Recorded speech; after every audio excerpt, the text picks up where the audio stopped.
Welcome back to the deep dive.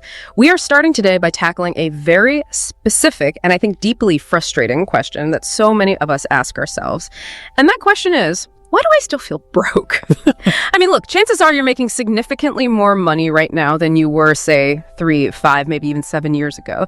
And the expectation, right, the core promise of moving up in your career is that as that paycheck gets bigger, the financial stress should melt away. You should feel safer, more stable. You should finally have that breathing room you've been working for. But for millions of people, that just doesn't happen. The paycheck goes up, but then the lifestyle, it sort of subtly, quietly, almost elegantly adjusts to match it. And the financial anxiety, it just shifts around. It doesn't actually get better. And the savings account, it stays flat. So today we are pulling back the curtain on this financial stealth mechanism. We're doing a deep dive into lifestyle creep, how your income went up, but your savings didn't. Our mission is pretty straightforward. We're going to define exactly what lifestyle creep is, not as some kind of moral failing, but as a really predictable psychological pattern. We'll spend a good amount of time unpacking the 4 primary mental drivers that make your brain just love this creep. And we're going to give you some practical, non-judgmental ways to spot it in your own life, to tell the difference between a necessary upgrade and just a meh upgrade. And most importantly, we're going to deliver clear, actionable steps on how to reverse it, and crucially, how to prevent it from happening with your next raise. We're talking about solutions that let you keep the joy in your life without sacrificing your future. To help us navigate this tricky territory, I brought in a behavioral money coach. He's worked really intimately with people who, on paper earn enough, but feel like they're perpetually just treading water. Thank you for having me. I think this topic is so necessary, precisely because it's almost universal. It really is, isn't it? There's almost nobody who's had some career success who hasn't fallen victim to this at least once. I mean, I certainly have. It's a pattern you really have to actively fight. I really appreciate that honesty. We're approaching this from a place of experience, not judgment. We want you, the listener, to feel seen here, not shamed. So before we even define the term, I want you to just do a quick mental check-in. Think back to your income 5 years ago and your income today. Now, compare how you felt about your financial stress then versus now. Did it actually get dramatically better, or did it just shift to a higher, more expensive set of bills? And that reflection is so vital because it gets to the emotional truth of it. People are often earning double what they used to, but their sense of fragility. What do you mean by fragility? That feeling of, what happens if I lose my job tomorrow? That feeling is exactly the same. They've just upgraded the panic button. Wow, that's a powerful way to put it. Okay, let's unpack that. Segment 1. What is lifestyle creep, really? Let's get a clear, plain English definition on the table. Okay, so the simplest, maybe most brutal definition of lifestyle creep is this. It's the natural human tendency for our spending to silently and gradually expand. To fill the space. To fill the entire space created by our increased income. Yeah. So when your paycheck goes up, instead of that extra money creating a margin, a cushion. For savings or paying off debt. Exactly, for savings, debt payoff, investments. Instead of that, the difference is just quietly absorbed into your daily life. I've heard the analogy that spending is like a gas. It expands to fill whatever container it's in. You give it a bigger container with a raise. And it immediately fills it up, leaving no empty space behind. That's a perfect analogy. And the reason it's called creep is so important. Because it's slow. It's slow. It's not one big, obvious, irresponsible splurge. It never starts with buying a sports car. It's this slow, insidious accumulation of small, individually justified decisions over time. Can you give us an example of that? Sure. Think of it this way. You get a $500 raise in your monthly take-home pay. You don't go out and blow $500 on day one. Instead, maybe you use 100 of it to move into a slightly nicer apartment, one with in-unit laundry. And that feels justified, right? It saves you time. Totally. That's a quality of life upgrade. Then you use maybe 75 of it to stop packing lunch every day, and you start buying those nice salads from the place near work. That's justified too. You're busy, you deserve healthy food. Of course. Then another $50 goes to a few extra streaming services and apps. Entertainment, productivity, justified. Another $50 on upgrading your grocery order to the premium organic items. Because they taste better and they're better for you. Right. Each decision makes perfect sense on its own. But suddenly you've absorbed $275 of that $500 raise on these small things that feel completely rational. And the rest just kind of vanishes into, weekend trips or a slightly nicer wardrobe. Precisely. And you feel no guilt over any single purchase because, truly, you can afford each one individually. The problem is the cumulative effect of all of them together. It also feels normal because everyone around you is probably doing the same thing. That's a huge part of it. When your income rises, your whole ecosystem can change. You might move to a neighborhood where higher rent is the norm, or your new coworkers all go out to more expensive restaurants for lunch. So your internal measuring stick for normal just shifts upward. It shifts without you even noticing, and before you know it, you're budgeting right up to the very edge of your new higher salary. Let's go back to your own story, because I think that jump you mentioned from $34,000 to $75,000, Yeah. that's so relatable for people making a big career change. It was a shocking realization for me, honestly. When I was making $34K, my definition of a splurge was maybe, a $30 dinner out once a month. Right. My apartment was a pure necessity. It was cheap, I had roommates, and it definitely had its character flaws. My entire focus was on minimizing what went out the door, because I had to. And then the big jump happened. Yeah, and when I hit that $75K mark, the first $10,000 of that raise just vanished almost instantly into fixed costs. I moved. A justifiable leap, you could argue. Oh, absolutely. I used the money to move into a place that was safer, closer to work, and had the amenities I felt like I had earned after years of sacrificing, the in-unit laundry, a gym in the building. Things you've been dreaming about. Exactly. But the rest of the creep, that was in the much more subtle daily shifts. I just stopped looking at prices for basic things at the grocery store. You didn't have to anymore. Right. My coffee went from instant to high-end artisanal blends. My travel upgraded. Instead of taking the cheapest red-eye flight and staying in a hostel, I started booking direct flights and nicer Airbnbs. It wasn't extravagant, but it adds up. It adds up so fast. It was maybe an extra $150 to every single trip. I started using convenience services more, like laundry pickup and delivery. So the real danger isn't always the big, visible purchases. It's the quiet inflation of your daily life. Absolutely. The sum total was that after a year of this, my net worth hadn't budged an inch, even though my gross income had more than doubled. Wow. My financial state was exactly the same, just with a better mattress and nicer coffee. I was fundamentally exchanging future stability for immediate marginal comfort. That is the core lesson of lifestyle creep. Income went up, but net worth and security did not. That's it in a nutshell. And that leads us perfectly into our diagnostic section. For the listener who is sitting there right now thinking, oh my God, he is describing my life. How do they confirm this is really happening? So, segment 2, spotting the signs of the creep. We need objective measures here because the feeling is always subjective. The feeling is, I should be fine, but the bank account is telling a different story. So we use these 5 key indicators as clues for self-diagnosis. Okay, let's hear them. Indicator number 1, stress level stagnation. Your income has gone up, say, 30% in the last 5 years. But if you rate your financial stress on a scale of 1 to 10, it's still sitting at a 6 or a 7. The money is higher, but the emotional cost, the anxiety, hasn't actually gone down. It hasn't. And that's because your new, higher baseline of fixed expenses now requires you to perform at that higher income level just to feel the same level of anxiety you had before. So you're basically running faster just to stay in the same place, emotional. Precisely. Okay, indicator 2, the 2-week high. You get that raise, that bonus, that big check, you feel great, you buy yourself something small to celebrate, and then within 14 days, that psychological cushion is just gone. And you're back to anxiously checking your account balance before the next payday. You got it. The increase was absorbed so quickly that your brain didn't even have time to register it as a permanent financial shift. Okay, that's a big one. What's number 3? Indicator 3, fixed expenses absorption. This is critical. Lifestyle creep loves to take hold in large, recurring fixed expenses first. Like rent or a car payment? Exactly. Right. So maybe when you made $50,000 a year, your rent was 25% of your income.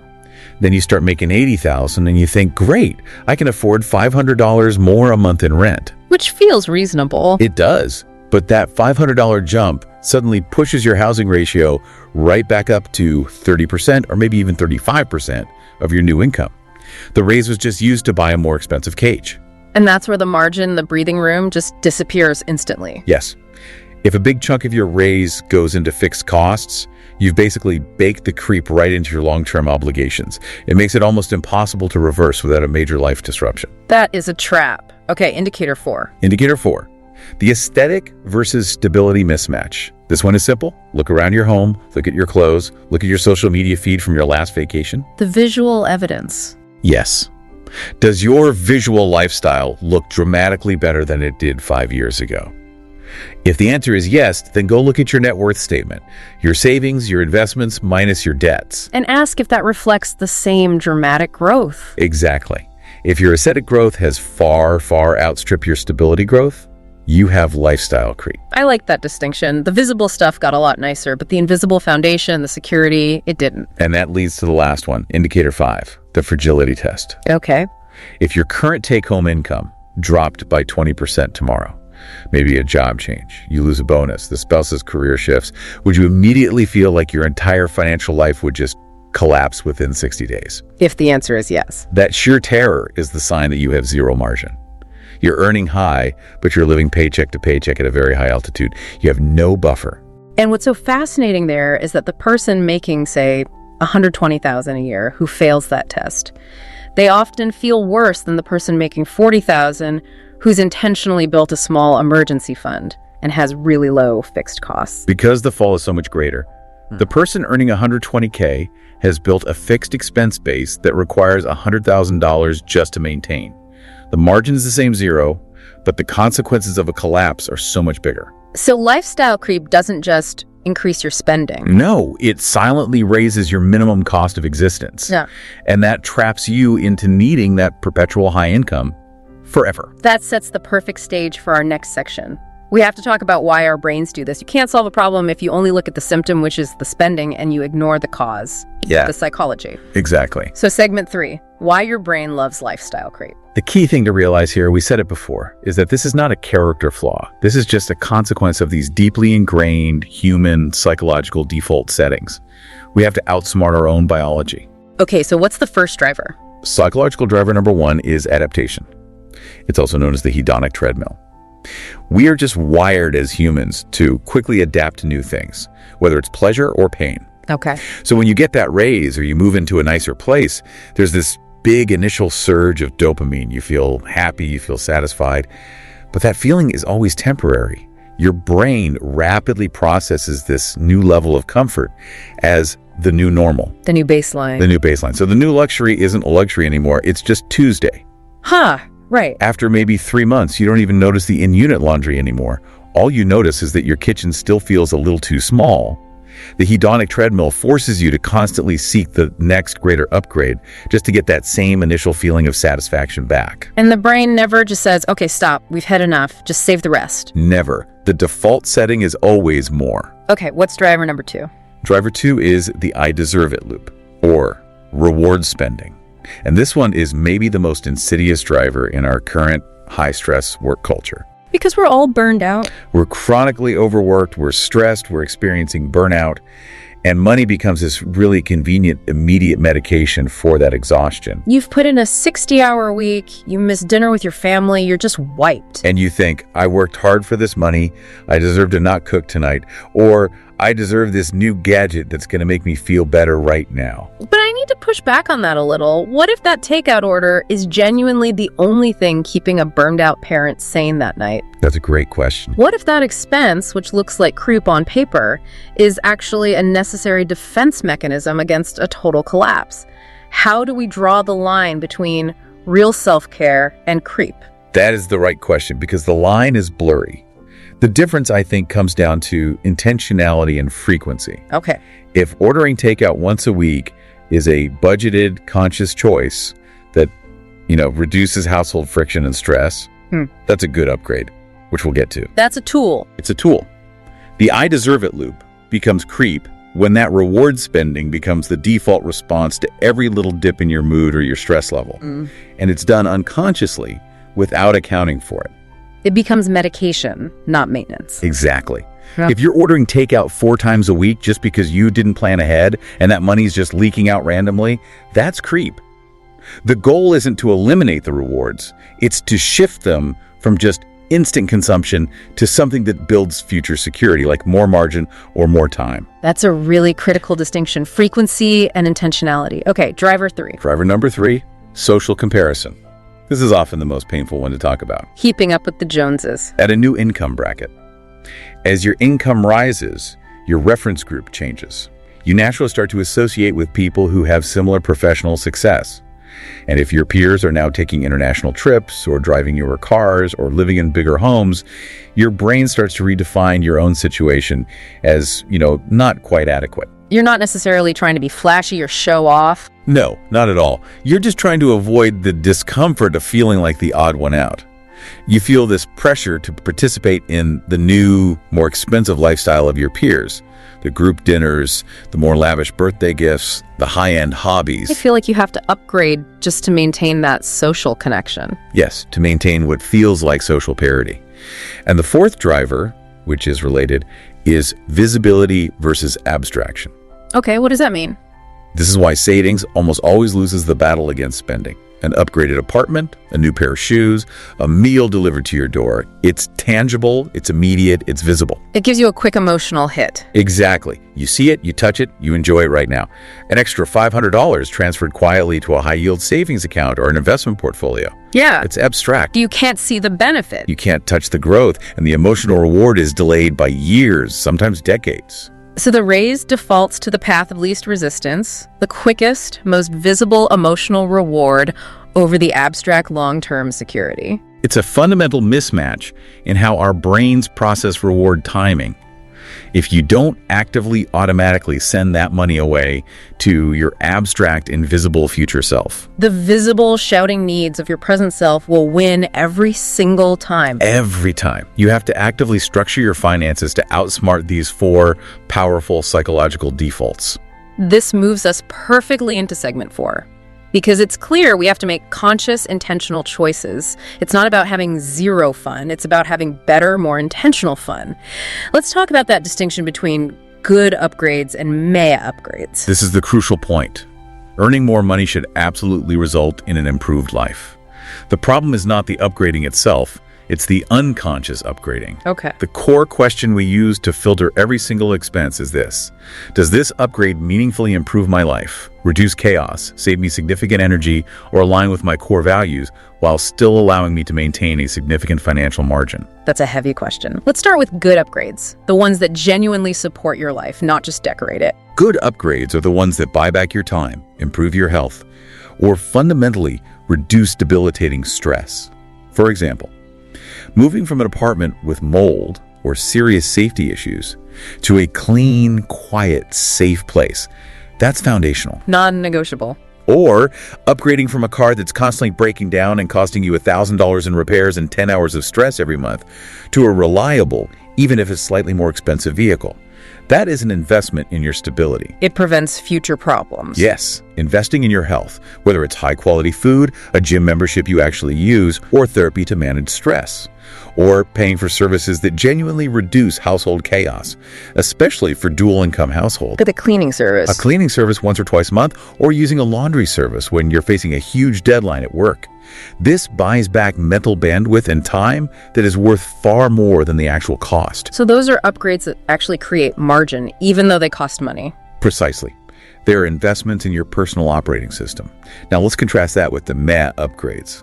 Okay, the ones driven by those psychological defaults. Exactly. The ones driven by hedonic adaptation, convenience, or social comparison. Meh. Upgrades are the ones that offer a quick, low-impact thrill, become invisible almost immediately, and offer almost no real improvement in your stability or health. Give us some examples. Moving from a safe, perfectly adequate apartment to one that's $400 more expensive purely for luxury finishes, or a small pool you literally never use. Or leasing a brand new car when your paid-off car is perfectly reliable, just because you want the latest tech dashboard. Yes, that's a huge one. We also see huge leakage in subscriptions that go unused. The streaming service you signed up for just to watch one show, the monthly subscription box you haven't even opened. And the most common one. Constantly upgrading perfectly functional technology because of FOMO.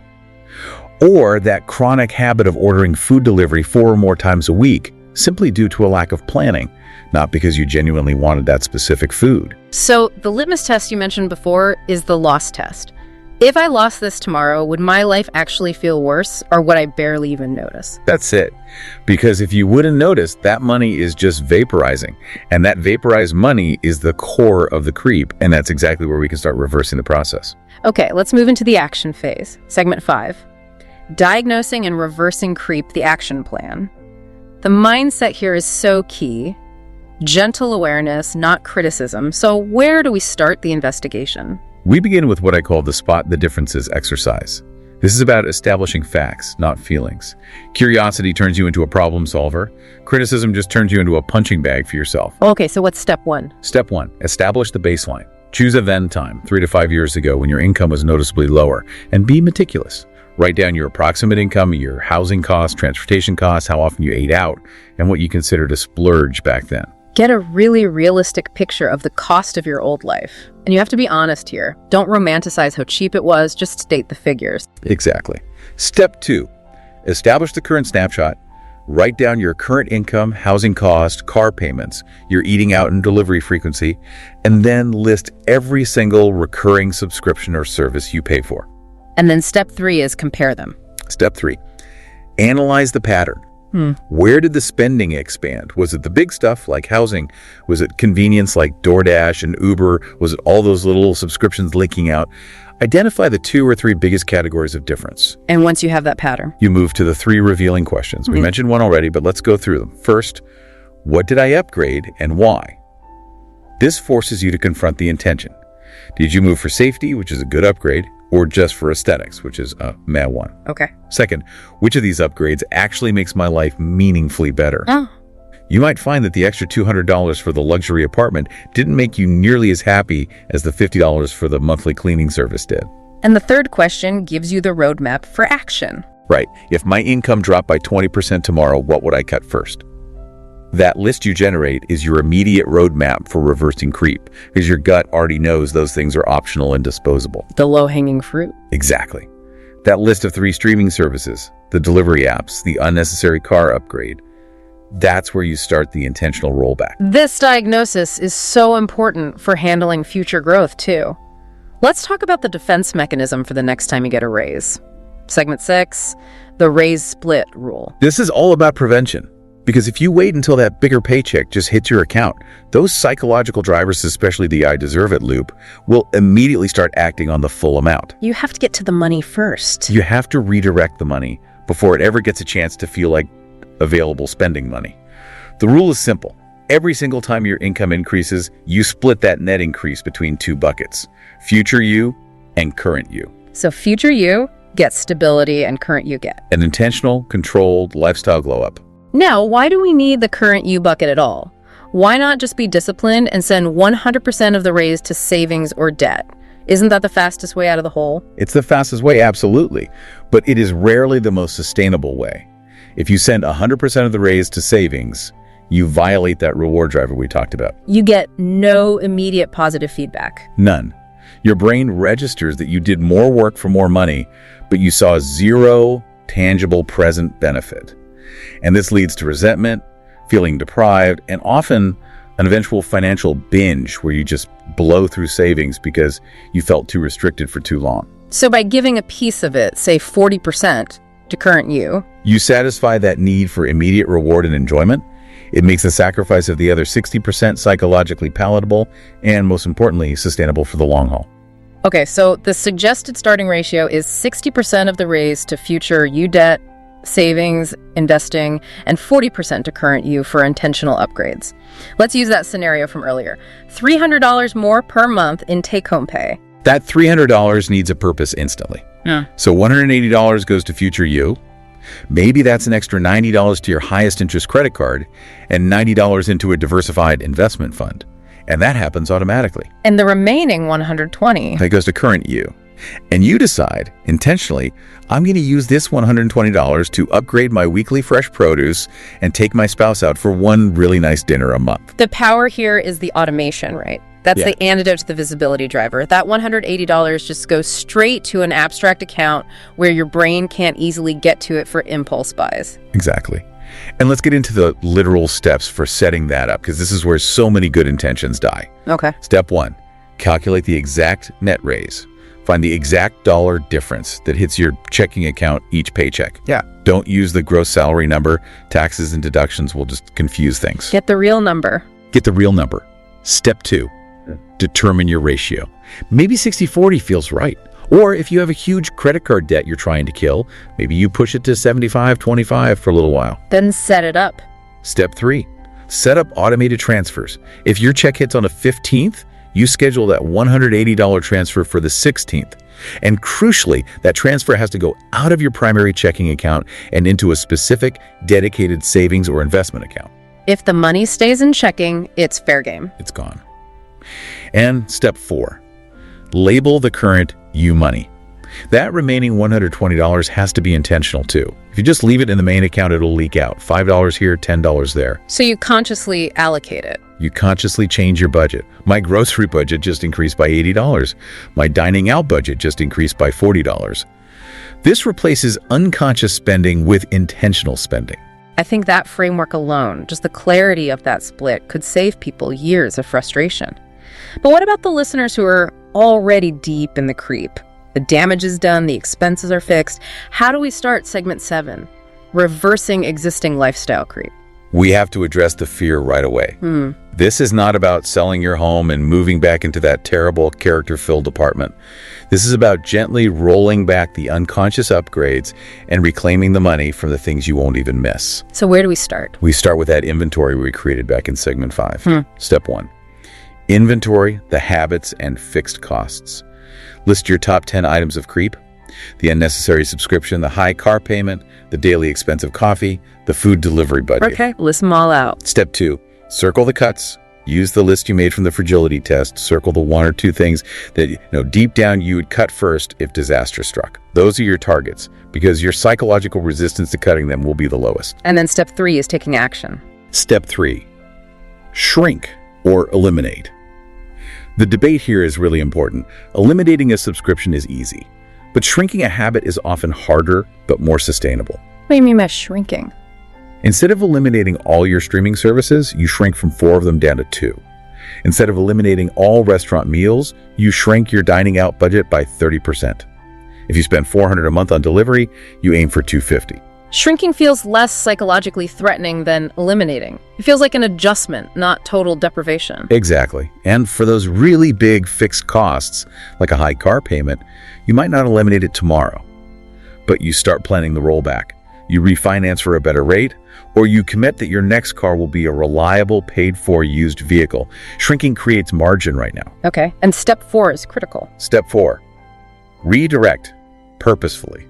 I cannot overstate this. If you successfully shrink your spending and you reclaim, say, $200 a month, and you just leave that $200 in your general checking account, It will evaporate. it will evaporate. It'll turn into miscellaneous shopping, extra trips to Target, forgotten impulse buys.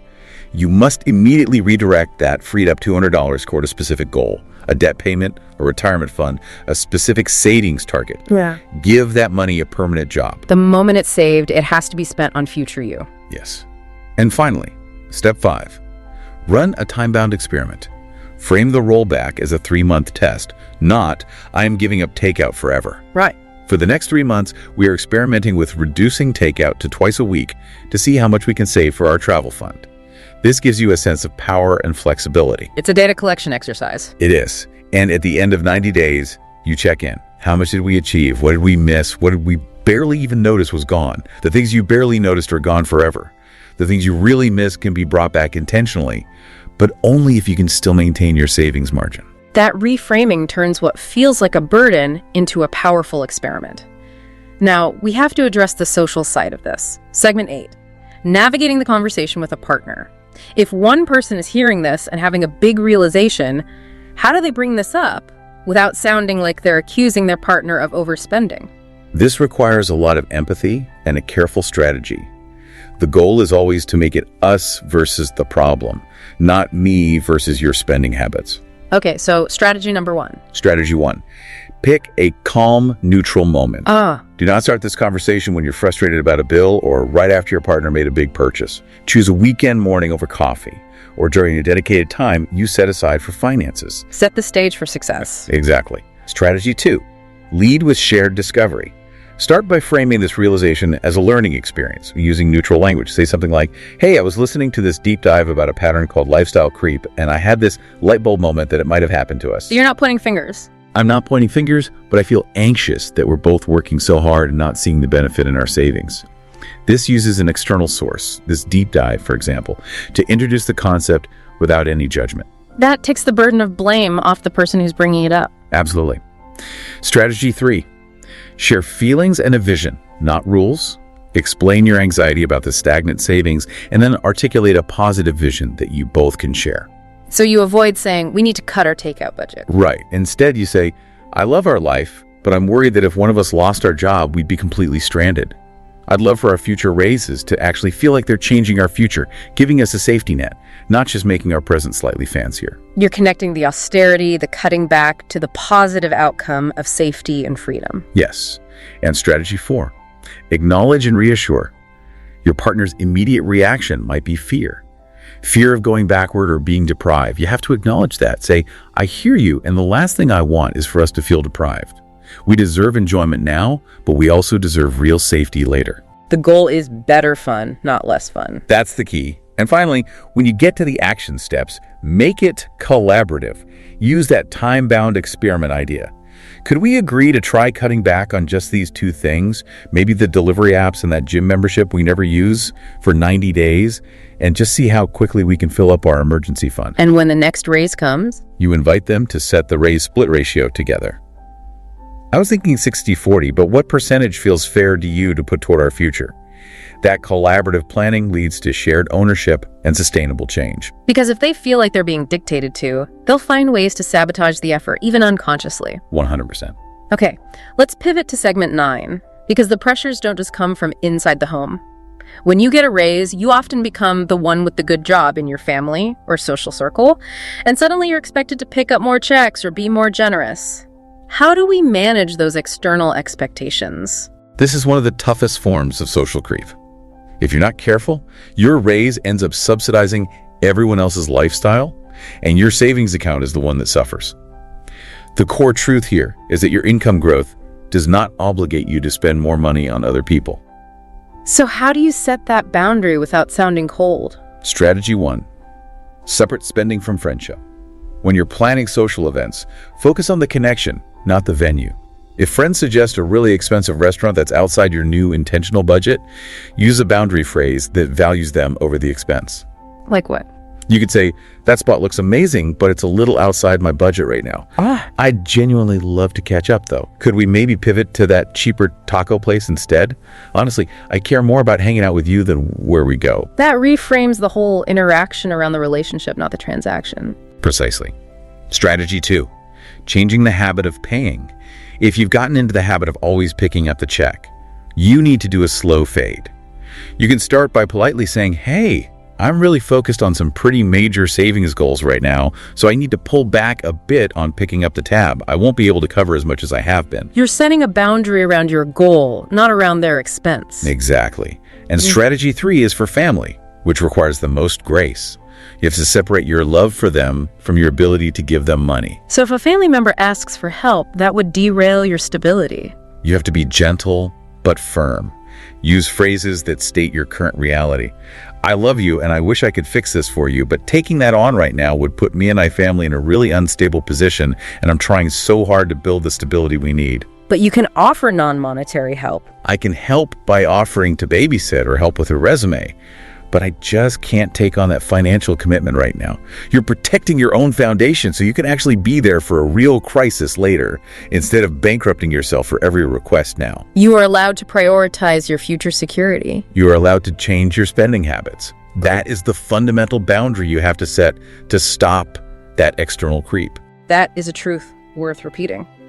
All right, listeners, as we bring this deep dive to a close, we want to give you a moment for some genuine reflection to pull all these concepts together. We're going into segment 10, guided visualization to futures.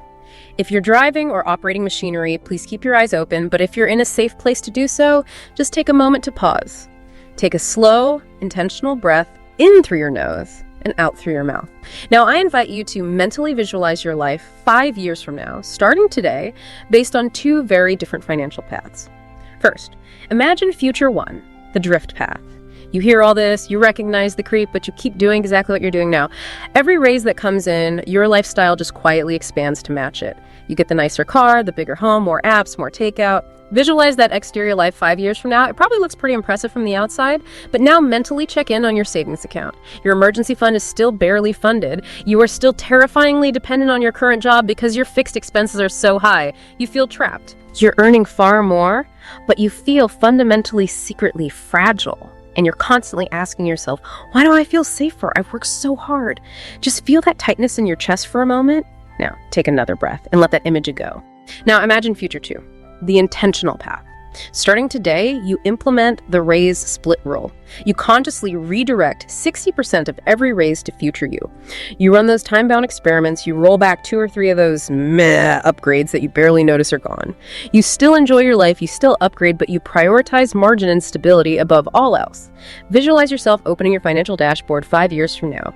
You see a solid emergency fund with 6 months of runway. You see your debt is way down and your investments are finally gaining real momentum. And you feel fundamentally calmer, more secure, less panicked. You have options. The option to take a lower paying but more fulfilling job. The option to tell a toxic boss no. The option to help a loved one in a real crisis without destroying your own life. This wasn't achieved through misery, it was achieved through intention. You stopped letting lifestyle creep make all the decisions for you. Feel the lightness and the power of that control. That is the feeling you are buying with every intentional dollar you save. Take one more deep breath in and out, and bring your focus back to the present. I really hope that comparison resonates. Because that power to choose future two starts immediately. Before we end, let me just summarize 5 key truths that I think encapsulate everything we've talked about today. Let's hear them. Truth 1.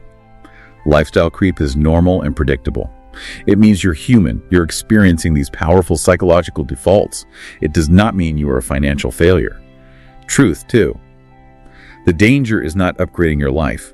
The danger is trading future safety for marginal short-term comfort by upgrading everything unconsciously and eliminating your margin. Truth 3. Every single raise is a fork in the road. You have to decide before the money hits your account whether you're going to let the majority disappear into lifestyle or whether you're going to dedicate the majority to changing your financial trajectory. The raise split rule is your guide. Truth 4. Reversing creep is not about deprivation. It's about small, consistent rollbacks of the upgrades. The things you barely notice are gone, and purposefully redirecting that money to a specific goal. And truth 5. You absolutely deserve a life with joy and comfort now and unshakable security later. Intentionality is the bridge that connects those two desires. That framework is incredibly powerful. Thank you so much for breaking down not just the financial mechanics, but the deep behavioral science behind all of this. It was my pleasure. And again, for everyone listening, if you recognize this pattern today, you are right on time to start directing where your money goes next. The clock starts now. And to you, the listener, who is now armed with the diagnosis and the action plan, thank you for leaning into this challenging but truly necessary topic. Lifestyle creep runs on secrecy and on autopilot. Your mission now is to shine a light on it and take the wheel. We encourage you to share this deep dive with someone who often says, I make good money, but somehow I still feel broke. Use this episode as the starting point for a new, intentional conversation about what they are truly buying with their hard-earned dollars. Until next time.